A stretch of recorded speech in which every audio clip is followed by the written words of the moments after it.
Hello, I'm Anthony. Welcome back to the Acoustic Agent Expert Series. In the last episode, we threw a drum line into this song that I'm in the process of writing called Firefly. And I made a point at various times during the episode to say, not worrying about the tiny details, just want to get a feel because I'm going to need to come back and listen to this thing. Well, I've come back and listened to it. I've decided what bits I like and what bits I don't like. And for the most part, I'm really happy with it. Today, we're going to talk about that fine-tuning process where I try to get the drum line more or less finished to the point where I can certainly go back and re-record the bits of music. Well, the entire bass and guitar line need to be re-recorded because they were only demo version quality in the first place. I'm going to need to sort all of that out, and I want a bedrock of drums upon which to work. If you want to help support me make this content, this is pretty much what I do full time these days. Check out the links below. There's Patreon and YouTube channel membership. Okay, let's get on with it. The first change I want to make actually arose out of the making of the last episode. When I was demoing loading kits and basically auditioning the various patterns, I loaded this Leave Some Space preset and it had some side sticks in, and I thought, hey, that sounds good. And I actually prefer that as the sound of my intro, so I'm going to fix that today. Now, it's a little bit annoying that the styles for the presets don't match the names. I'll show you what I mean. I'm going to load the kit into Agent 2 so I can throw it away. It's basically disposable. So here I've loaded Leave Some Space into this Agent 2 slot, and you can see that it's actually called Alternative Folk 04-60. And here it is, Alternative Folk 0460. I'll just turn autoplay off so I can pick this up without it kicking off. Drop it onto a pad. So that pad there now contains the entire style for that entire drum kit. Now, I'm only actually interested in the main line, Complexity 5. That's the one I was listening to in the previous preset when I thought, oh, I like that.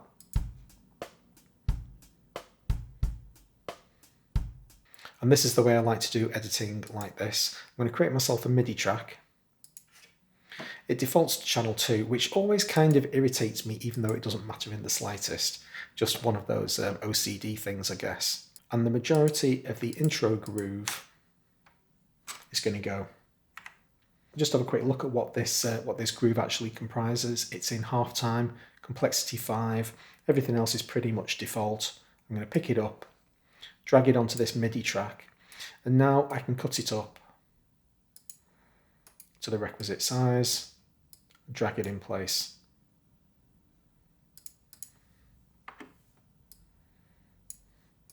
Don't need that extra little bit. And now this is what the intro is going to sound like.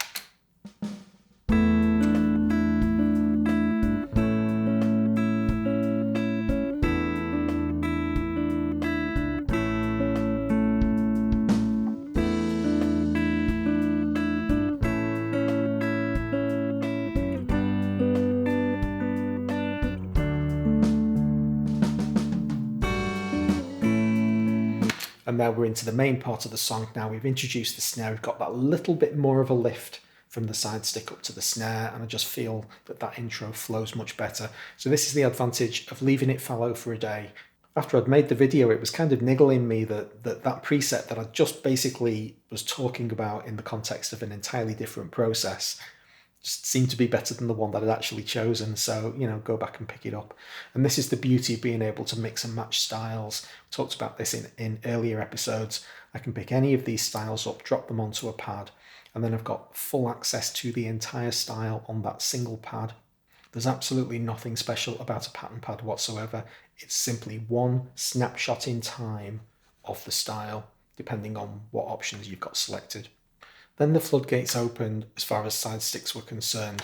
So basically what I've done is I've been through the song today, tried all of the various things that I liked, I've made some notes, and I'm basically just working through those notes now, repeating them for your benefit so that you can see me do this in real time. The next thing that I wanted to do was fix the bridge. And when I say fix, I've got into my head that now that I'm using side stick, I want to use it more. There's a lovely kind of contrast between side sticks, which just pull the energy down, and then when you come back up to snare, it lifts. And so in this bridge, I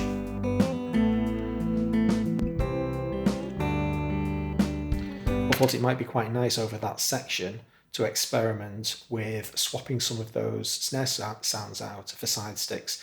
So I'm not worrying about patterns at this point. In fact, I can close Groove Agent. What I'm really talking about now is editing the drum pattern itself.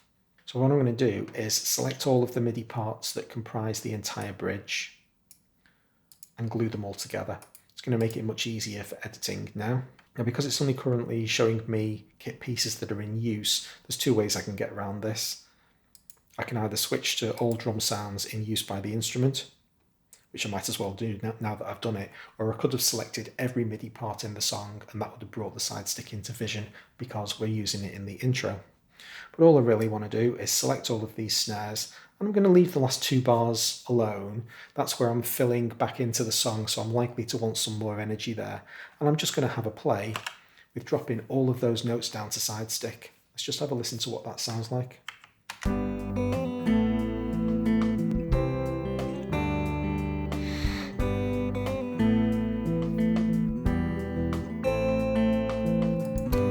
Okay, for the fill section, maybe let's revert back to snares.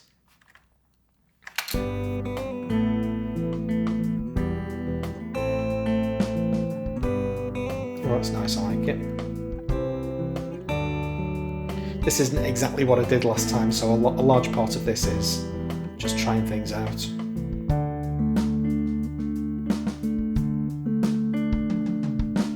Okay, don't want those 3 as snares.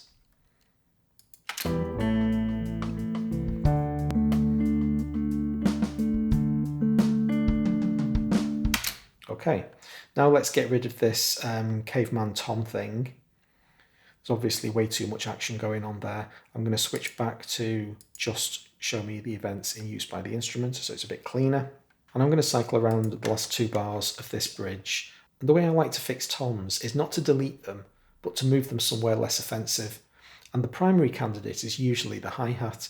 It's amazing how you can change the dynamics of a drum groove just by changing the sound from one thing to another. And obviously hi-hats are so gentle.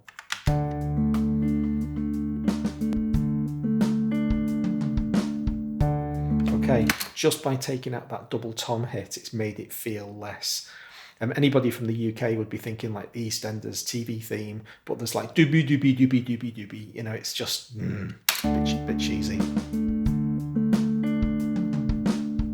Okay, I'm happy with that, that's okay. While we're in side stick mode, I had the same idea with the interlude/solo.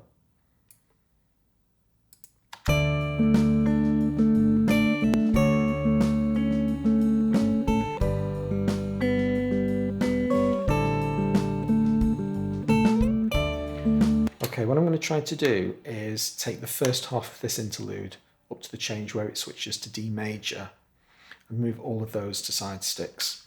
So that's everything up to bar 63. I'll keep a couple of them in right at the end as a pseudo fill.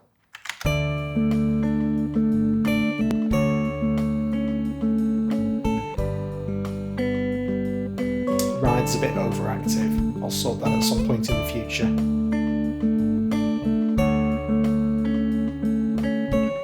Timing's so bad on that guitar line. Okay, quite like that. Just right at the end it transitions up into the snare sound, and then for the second half of the solo when I switch to D major, I've got this idea of it there being a lift in energy, so switching to snare is going to work quite well. And that's pretty much my experimentation with side sticks done for now. The next thing I need to do is fill the gaps. So I'm simply going to copy the verse and chorus, duplicate, drop it in place, slide along, and do the same here as well. So for the first time we've got a consistent drum beat across the entire song now. The next edit I want to do is going to involve operating on the entire song, and so I'm going to take the dramatic step of gluing all the parts together. Still got all my notes, I can still cut them up if I need to, but it's just going to make it really easy to do this edit. Here's the snare line for the entire song. Can you see something really obvious?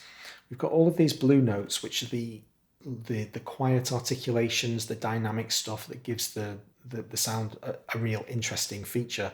But all of the loud hits are almost exactly the same volume. In fact, most of them are either 98 or 99. There's this real consistency. Now I want to introduce some randomness into those patterns because they just feel a little bit brutally consistent to me. So this is the way I'm going to do it. The first thing that I need to do is choose all of the notes, select all of the notes that I want to perform the operation on. There's any number of ways that you can do this, but it's basically just how I feel at the time. If I select all of the notes, all of the D1 notes, that's my first step. Then I'm going to open the logical editor and I'm going to say if the event is already selected, this is a very lazy way of doing it, but it works as well as any other, and the velocity, which is value 2, is bigger than or equal to, we'll say 80. Now I could do this in a single operation. I'll just show you how to do it in 2 easy operations. Like I say, there's many ways to perform this particular thing. I'm just going to have a function select and then apply. That's done the job. So that's now selected all of the notes that I want to operate on. Now what I could have done instead, I'm going to do this as a second step now, is gone into my CC meta. I could have plumbed this value here, value to set random values between directly in the first clause, but now I can simply say if the property is selected, so that gets me back to where I was, set random values between 80 and 100 would be fine. And now it's just randomized all of those snare hits. Let's just have a little audition of that.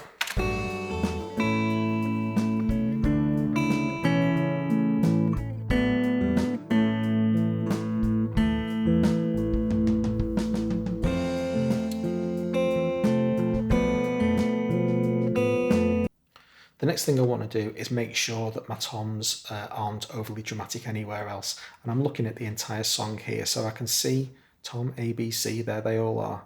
Where I've got several tom hits, those are the candidates for it being too busy.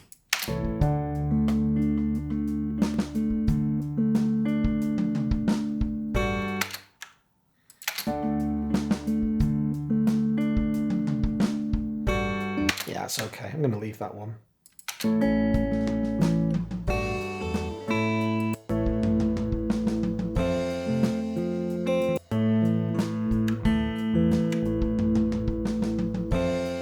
Okay, that's too much. So what do I want to turn that tom into? Let's try turning it into a kick.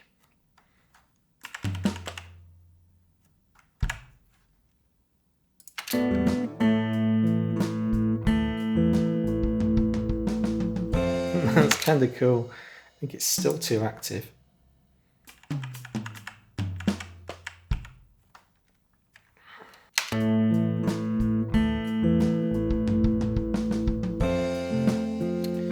So by moving drum sounds around like this, I'm maintaining the dynamic integrity. So this is an idea that I first got by listening to Apostrophe by Frank Zappa, which is a piece of music where only the rhythm is specified, the actual notes aren't.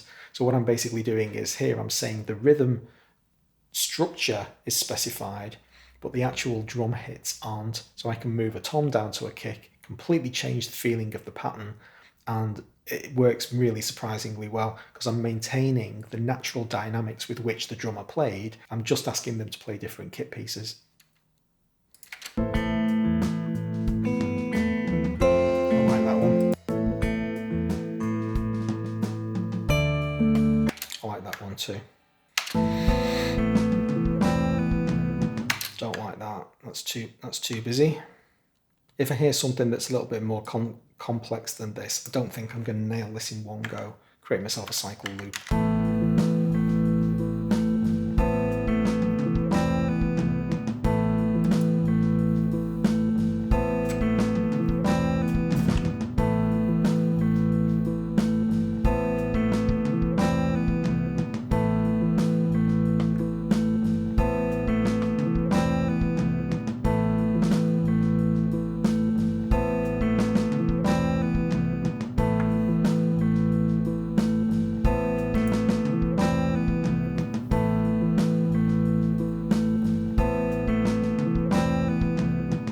There you go, I'm pretty happy with that.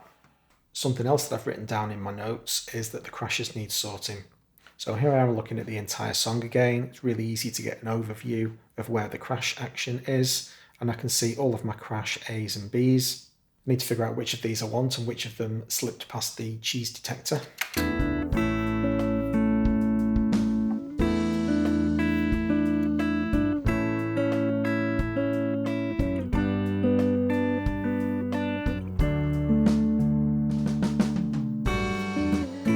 Don't want that first one, do we? Too much. Let's just bring it down to a hi-hat instead.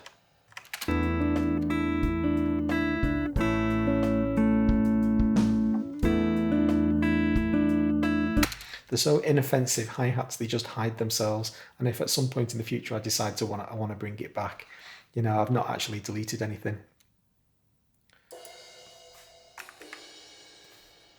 Oh, now that's interesting. Did you see?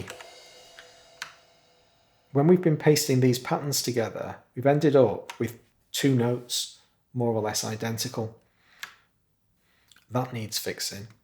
And the easiest way to do that is to make sure that I don't have soft quantize engaged. Select all of the notes that I want to edit. So it's basically all of the crashes on all of the 2 tracks, and then execute a command called delete loose doubles. There's the macro algorithm if you want to take a screenshot. I think I described this at some point in my Cubase course, but basically I'm quantizing everything, deleting the doubles, and then unquantizing it. You could have a potential problem with what I call loose doubles, which are these 2 notes that are very, very close together and you only want to hear one of them. It's when you've copied multiple patterns together and one of them had a crash symbol, let's say, right at the very end of the pattern, and another one had one right at the very beginning. You're basically getting both of them. I can't do a delete doubles on the entire thing because I would be thinning out stuff like flams, but I can do it fairly safely on toms and hi-hats. So I'm just holding the control key down here and multi-selecting lots of different notes. If you've got soft quantize on, this doesn't work because it doesn't quantize the notes properly before it executes the delete doubles. My next note is to vary between crash A and crash B. I'm just going to do that so arbitrarily, it's kind of funny. And I also want to crash right at the very end of the song.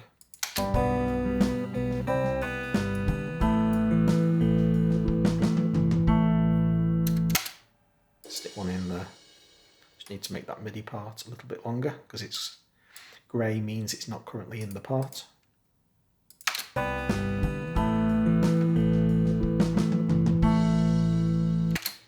Bit loud. Bring that down a bit. Okay, what I'm going to do now is play everything that I currently have. So the song's maybe, 4 minutes long. I'm just going to let it run, and as I'm listening to it, rather than stopping the song and talking about it, I'll just pop up any notes on screen of stuff that I think is still interesting, but this is basically past 2, and I'm not going to touch it again until at least tomorrow. I actually think it's really important to do these holistic views of songs as well. You don't want to get yourself boxed into a corner where you've spent too long cycling around 4 bars and you've completely lost your context. So for the first time in these 2 videos, I'm just going to let the entire thing run and we're going to let it breathe and hear what it feels like as a complete rhythm section.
really pleased with that. That's more than good enough for me to now start laying.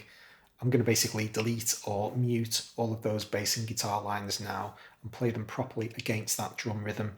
Really get into the groove, lock the bass to the, I'll do the bass first, lock the bass to the drums, get that in. Once I've got that foundation, I'll be able to play those guitar lines in a little bit, well, significantly better. They need improving, don't they? Hope you enjoyed that episode. If you did, please hit the like button. I'll see you for the next one. Thanks very much.